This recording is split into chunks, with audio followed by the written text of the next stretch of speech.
নমস্কার, দেখছেন ধর্মযুদ্ধ 2024। আপনাদের সঙ্গে রয়েছি আমি ঋষিকেশ। আমাদের সঙ্গে রয়েছেন দুজন অতিথি, রয়েছেন বিজেপির পক্ষ থেকে স্নেহায়ন সরকার, আপনাকে স্বাগত। কৃষাণু মিত্র রয়েছেন তৃণমূল কংগ্রেসের মুখপাত্র, আপনাকেও স্বাগত। অতিথিদের কাছে যাব, তবে এই মুহূর্তে একটি গুরুত্বপূর্ণ খবরের দিকে নজর রাখতেই হচ্ছে। এবার সুপ্রিম কোর্টে যাচ্ছেন দেবাশিস ধর। তার মনোনয়নপত্র বাতিল হয়ে গিয়েছে। মনোনয়ন বাতিল হয়ে যাওয়ার পরে পরে তিনি এবার সুপ্রিম কোর্টের দ্বারস্থ হচ্ছেন বলে জানা যাচ্ছে। তিনি হাইকোর্টে যাবেন জানিয়েছিলেন, এবার সুপ্রিম কোর্টেও যাচ্ছেন দেবাশিস ধর, প্রাক্তন পুলিশ কর্তা। হাইকোর্টে দ্রুত শুনানির আর্জি খারিজ হয়ে গিয়েছে, আর তাই এবার তিনি দেশের শীর্ষ আদালতের দ্বারস্থ হচ্ছেন প্রার্থীপদ বাতিলের বিরোধিতায়।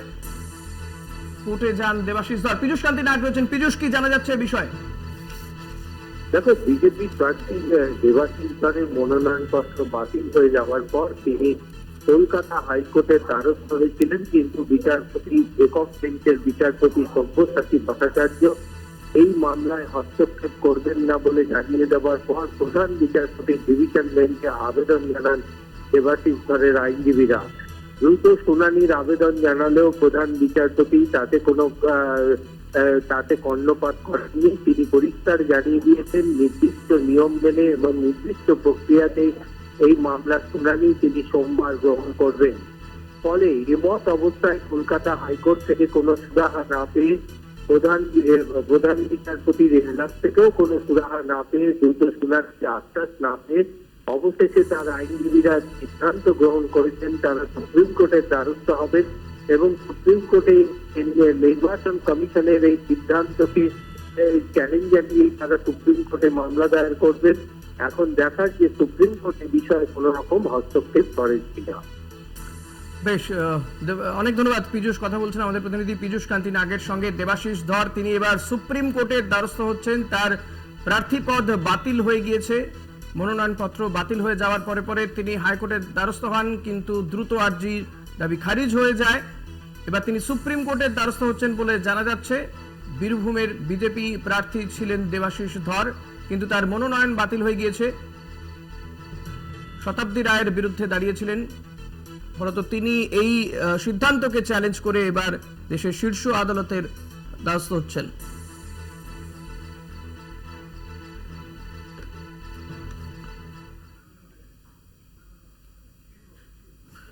বীরভূমে বিজেপি প্রার্থী দেবাশিস ধরের মনোনয়ন বাতিল। প্রাক্তন আইপিএস দেবাশিস ধর রাজ্যে ছাড়পত্র না পাওয়ায় তার প্রার্থী পদ বাতিল। দেবাশিস ধরের জায়গায় বীরভূমের নয়া বিজেপি প্রার্থী দেবতনু ভট্টাচার্য। গত মঙ্গলবার দেবাশিসের প্রার্থী পদ নিয়ে সরব হন মমতা বন্দ্যোপাধ্যায়। ঋতুভাস চট্টোপাধ্যায় রয়েছেন আমার সঙ্গে টেলিফোনে। ঋতুভাস, জেলা বিজেপি নেতৃত্ব তারা এই বিষয়টাকে কিভাবে দেখছেন? কারণ এই দেবাশিস ধরের প্রার্থীপদ বাতিল হয়ে যাওয়া কোথাও গিয়ে কি বিজেপির কাছে বড়সড় ধাক্কা? একদমই। দেখো, দেবাশিস ধরের প্রার্থীপদ বাতিল হয়ে যাওয়া কোথাও না কোথাও একটা বড় ধাক্কা দিয়েছে বিজেপি নেতৃত্বকে।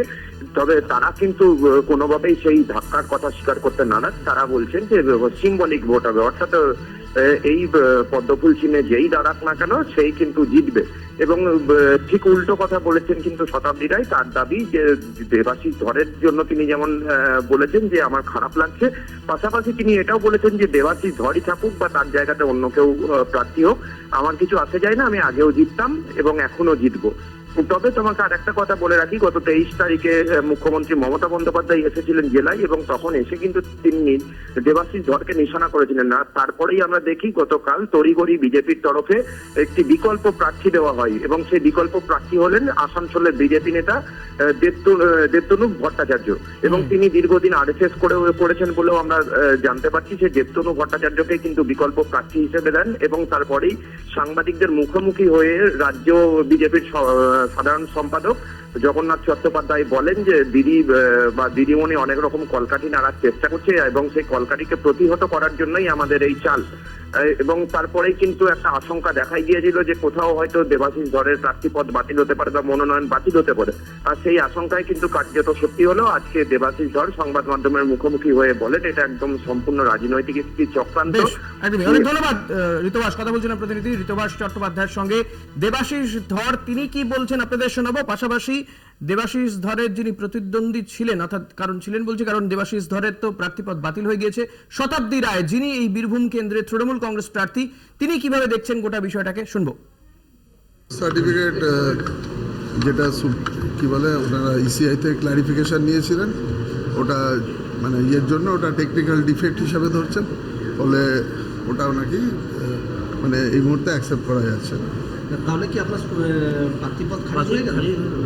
সেটা তো আমরা লিগাল কোর্সে যাব নিশ্চয়ই। এখন পর্যন্ত কি অবস্থায় রয়েছে? এখন অবধি আপনাদের বললাম তো, ওনারা বলছে ওটা টেকনিক্যাল ডিফেক্ট হিসাবে ধরছে। এরপরে কি আপনারা কি আদালতে যাওয়ার কথা ভাবছেন?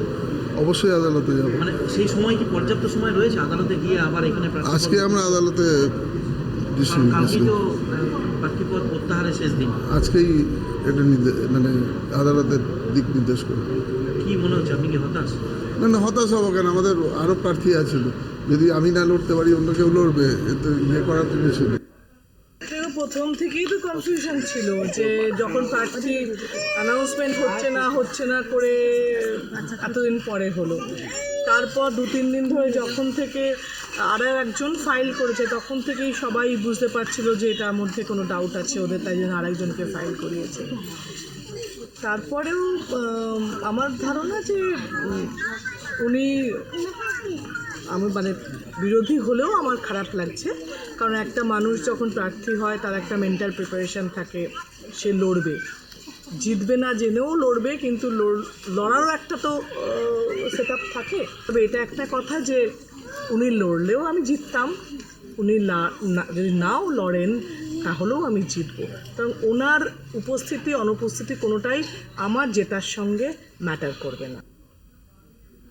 দেবাশিস ধরে প্রার্থীপদ বাতিল হয়ে যাওয়ার পরেই জানিয়ে দেওয়া হয়েছে যে দেবতনু ভট্টাচার্য হচ্ছেন বিজেপি প্রার্থী, যিনি ডামি প্রার্থী হিসেবেই মনোনয়ন জমা করেছিলেন, এবং দেবাশিস ধরের মনোনয়ন যেমন বাতিল হয়ে গিয়েছে, পাশাপাশি দেবতনু ভট্টাচার্য তার কিন্তু মনোনয়ন বাতিল হয়নি এবং তিনি বিজেপি প্রার্থী হচ্ছেন এই বীরভূম কেন্দ্রে। সত্যসুন্দর ভট্টাচার্য রয়েছেন। সত্যসুন্দর, একটা বিষয় জানার যে দেবাশিস ধরের যে প্রার্থীপদ বাতিল হলো, এর কারণ হিসেবে নির্বাচন কমিশন ঠিক কি জানাচ্ছে? দেখো, যেটি দেখা যাচ্ছে যে নির্বাচন কমিশন জানাচ্ছে যে কোনো প্রার্থী যদি নির্বাচনে প্রতিদ্বন্দ্বিতা করতে চান তাহলে তাকে বাধ্যতামূলকভাবে তাদেরকে নো ডিউ সার্টিফিকেট মনোনয়নপত্রের সঙ্গে বাতিল করতে হবে, এবং সেটা যবে থেকে সেই মনোনয়নপত্র দেওয়ার প্রক্রিয়া শুরু হচ্ছে তার গত 10 বছরে তিনি বিভিন্ন সরকারি এজেন্সি থেকে যে সমস্ত পরিষেবা দিয়েছেন সেই সমস্ত জায়গায় বকেয়া নেই, এই মর্মে তাকে এই মনোনয়নপত্রের সাথে একটা বাতিল করতে হবে। এই বিষয়ে কিন্তু 2016 সালে দিল্লি হাইকোর্টের একটা রায় রয়েছে, সেক্ষেত্রে দেবাশিসের ক্ষেত্রে কিন্তু এই ত্রুটি রয়েছে বলে তার মনোনয়নপত্র বাতিল, এমনটাই কিন্তু জানাচ্ছে নির্বাচন কমিশন। দেবাশিস ধরের মনোনয়নপত্র একটা সাবস্টান্সিয়াল নেচার বলে মনে করছে নির্বাচন কমিশন, এবং সেখানে দলের প্রতিষ্ঠিত আইনের 36 নম্বর ধারা অনুযায়ী দেবাশিস ধরের মনোনয়ন বাতিল বলে জানিয়েছে কমিশন, এবং ইতিমধ্যেই দেবাশিসের মনোনয়নপত্র বাতিল করেছে। সেখানে বীরভূমের বিজেপি প্রার্থী হিসেবে দেবতনু ভট্টাচার্যকে বিজেপি প্রার্থী হিসেবে মনোনীত করা হয়েছে। ধন্যবাদ সত্যসুন্দর। কথা বলছিলাম প্রতিনিধি সত্যসুন্দর ভট্টাচার্যের সঙ্গে। দেবাশিস ধরের প্রার্থীপদ বাতিল হয়ে গেছে, তার জায়গায় বিজেপি প্রার্থী দেবতনু ভট্টাচার্য। এদিকে দেবাশিস ধরকেই প্রার্থী বানাতে অনড় রয়েছে বিজেপি। আমাদের প্রার্থী দেবাশিস ধরই, এমনটা কিন্তু বিজেপির পক্ষ থেকে বলা হচ্ছে। নিয়ে শ্রমিক ভট্টাচার্য কি বলছেন শুনবো।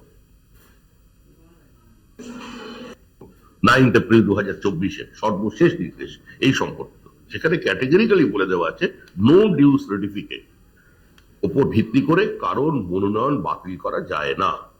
আমি আশা করব মহামান্য হাইকোর্ট এই নির্দেশই বহাল রাখবেন এবং দেবাশিস ধরই নির্বাচনে বীরভূম কেন্দ্র থেকে প্রতিদ্বন্দ্বিতা করে দিল্লি যাবেন। অবশ্যই।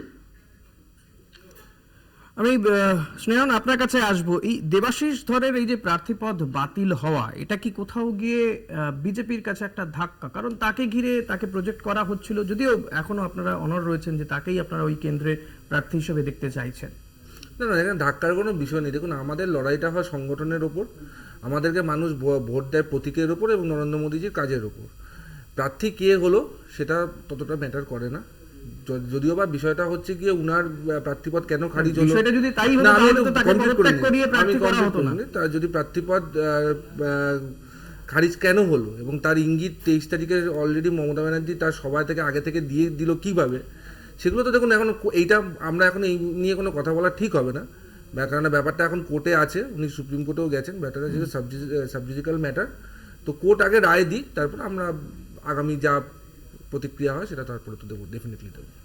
আমি কৃষ্ণর কাছে আসবো। কৃষ্ণ যে কথা বলছেন যে মমতা বন্দ্যোপাধ্যায় এর ইঙ্গিত আগাম কি করে দিতে পারলেন, যদিও সিদ্ধান্ত তো নির্বাচন কমিশন। রাজ্য প্রশাসনের যে পার্ট, সেই পার্টটা সম্পর্কে রাজ্য প্রশাসনিক প্রধান অবহিত আছেন, সেই প্রশাসনের পার্টটা বলেছেন এনওসি নেয়নি, বাকিটা নিয়ে করবে না নিয়ে ওনাকে ছাড়পত্র দেওয়া হবে, ওনার জন্য বিশেষ আইন হবে মোদির দুধ বলে, তো সেটা তো নির্বাচন কমিশনের এখতিয়ারভুক্ত, এটা তো আমাদের ব্যাপার নয়। নির্বাচন কমিশন চয়নের ক্ষেত্রে আমরা জানি কি গাজোয়ারি করা হয়েছে, সেখানে প্রধানমন্ত্রী তার একজন ক্যাবিনেট কলিগকে নিয়ে এসছেন সুপ্রিম কোর্টের বিচারপতিকে সরিয়ে, তো সুতরাং এই পুরো ব্যাপারটা নিবে। এবং একটা জিনিস বলে দিই, যখন এমসিসি লাগু হয়ে গেছে, এমসিসি লাগু হয়ে যাওয়ার পর এইসব টোটের কেস আর ধার্য হয় না।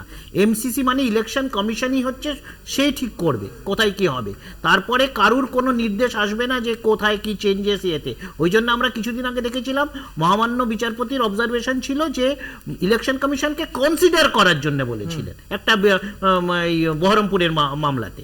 এবং দ্বিতীয় কথা বলি, যে প্রার্থীর মনোনয়ন সাথে সাথে তাকে দল সিম্বল দেয়, এই সিম্বলের চিঠিটা দলের শীর্ষ নেতৃত্বের পক্ষ থেকে আসে, তাহলে আজকের দিনে এই সিম্বলের কাগজটা কার কাছে আছে?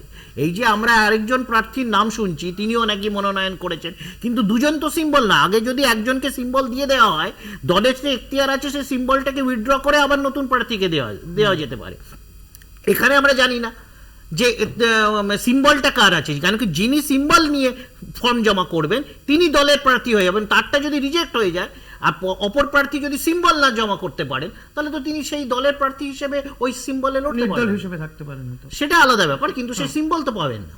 বেশ, কৃষাণু এবং স্নেহায়ন অনেকক্ষণ ধরে রয়েছেন, আপনাদেরকে ধন্যবাদ জানাবো। আমরা এই অনুষ্ঠানে আমরা নিঃসন্দেহে থাকবো, তবে নিঃসন্দেহে এই বিষয়টা কোথাও গিয়ে যেটা কৃষাণু একটা ইঙ্গিত দিতে চাইছিল যে যখন এমসিসি লাগু হয়ে গিয়েছে তখন গোটা বিষয়টি কিন্তু নির্বাচন কমিশনের হাতে, ফলত কোর্টে গিয়ে আদৌ কতটা সুরাহা হবে সেটা নিয়ে একটা একটা শঙ্কা রয়েছে। কিন্তু দেবাশিস দত্ত তিনি যথেষ্ট কনফিডেন্ট যে সুপ্রিম কোর্ট থেকে তিনি হয়তো তার ব্যাপারে একটা পজিটিভ কোনো সিদ্ধান্ত তিনি পেতে পারেন। একটা ছোট্ট বিরতি নেব, বিরতির পরে ফিরে আসবো, সঙ্গে থাকবেন।